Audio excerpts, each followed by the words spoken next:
Welcome back to the deep dive.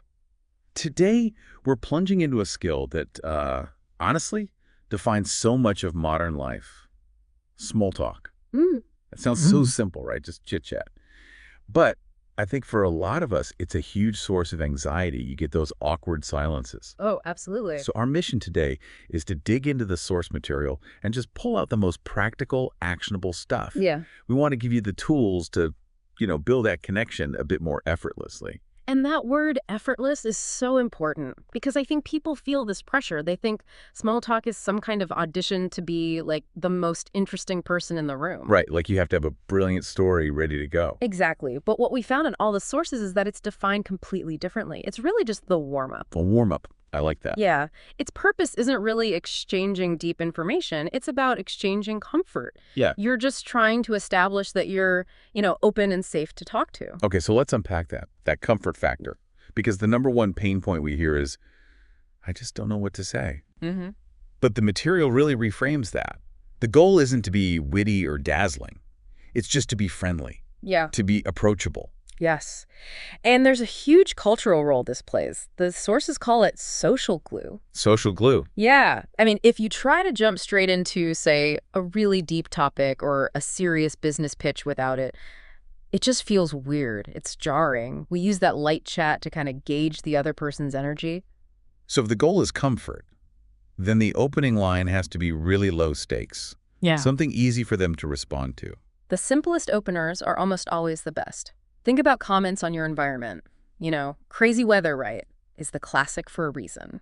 But you can probably do better than that. Well, you can be more specific, right? Like, I can't believe how sunny it is today. I definitely should have worn sunglasses. That gives them something really tangible to agree with. Or even just something about the location. If you're at a conference, you could say something like, wow, the coffee is actually pretty good this year. Totally. It's positive, it's low risk, and it puts you on the same team in a way. But really, the key is the positive energy, the smile.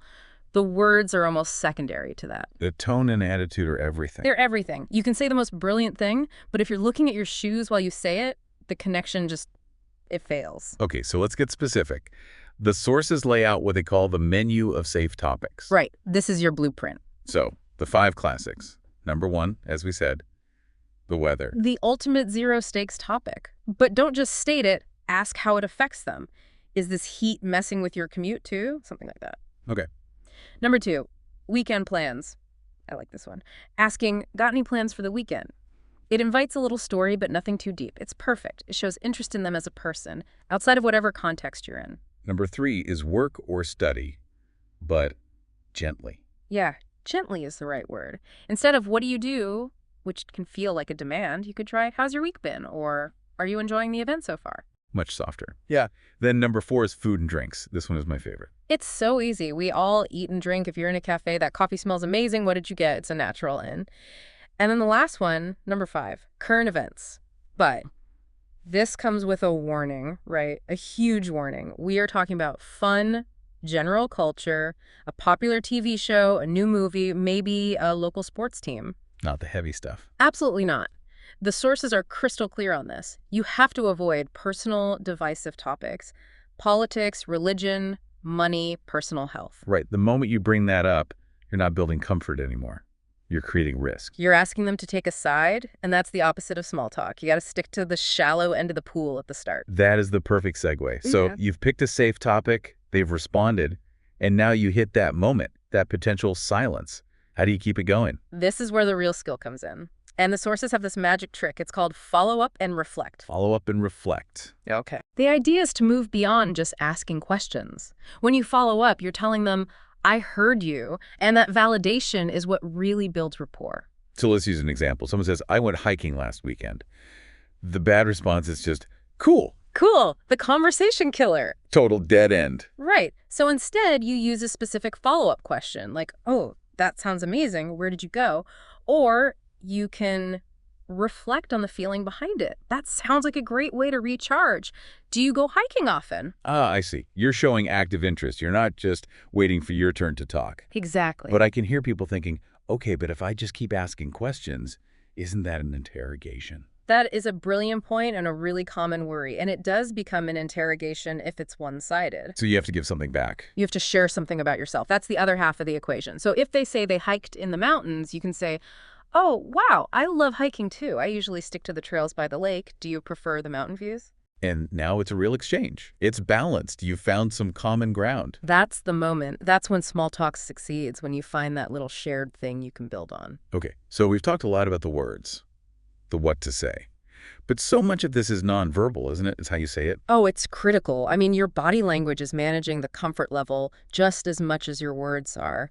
The sources talk about open posture. No crossed arms. No crossed arms, no clutching your bag like a shield. Yeah. You want to keep your torso open, kind of angled towards them. And the obvious things we forget when we're nervous. Eye contact. A smile. Sustained but relaxed eye contact. Yeah. Yeah. It sounds so basic, but it signals engagement and confidence, even if you're faking it a little on the inside. And your tone of voice, too. Hmm? I know when I get nervous, I can talk too fast. Mm-hmm. Or you can sound monotone, and that signals discomfort, and then they feel uncomfortable. You just want to sound relaxed. The sources also had great advice on pauses. I think we feel like we have to fill every single second of silence. We do, and it creates so much pressure. But pauses are fine. They're natural. They give you both a second to actually think. It's not a race. It's not a race at all. The analogy they used was a friendly dance. Friendly dance. Yeah, you take a step, they take a step, you mirror their energy, you listen, you respond. It's just a rhythm. So the goal isn't to get to a deep topic as fast as possible. Mm-hmm. It's just about the quality of that little connection right there in the moment. Exactly. And the biggest thing is the mindset shift. You stop trying so hard to be interesting, and you start focusing on being interested. That curiosity is magnetic. So to sum it all up for everyone listening, Mm-hmm. what's the core takeaway? Small talk is a skill. It's not magic. It's a technical skill. Just stay relaxed, be friendly, and be curious. And remember that these little chats can be a gateway to huge things. A job opportunity, a new friend, a new idea. You never know. That chat in the elevator could lead anywhere. Okay, so let's run through the coffee shop model one last time. You're there, it's busy, you see a free seat. You don't overthink it. You start with the simple physical reality. Excuse me, is this seat taken? They say no. Now what? Now you pivot to a shared observation. Thanks. Wow, it's hard to find a spot when it's this busy, huh? And then maybe you notice the book they're reading. By the way, I love that book. Boom. You've been respectful, you've used the environment, you've used a safe topic media, and you've validated them by noticing their book. You're in. And you never know where that little thread might lead. So here's our final challenge for you. The next time you're in one of those low-stakes situations, in line for coffee, waiting for a meeting to start, just try it. Forget about being brilliant. Just pick one of the 5 safe topics. Use that open posture Yeah. and really try to follow up and reflect. Just be friendly, be present, and see what happens.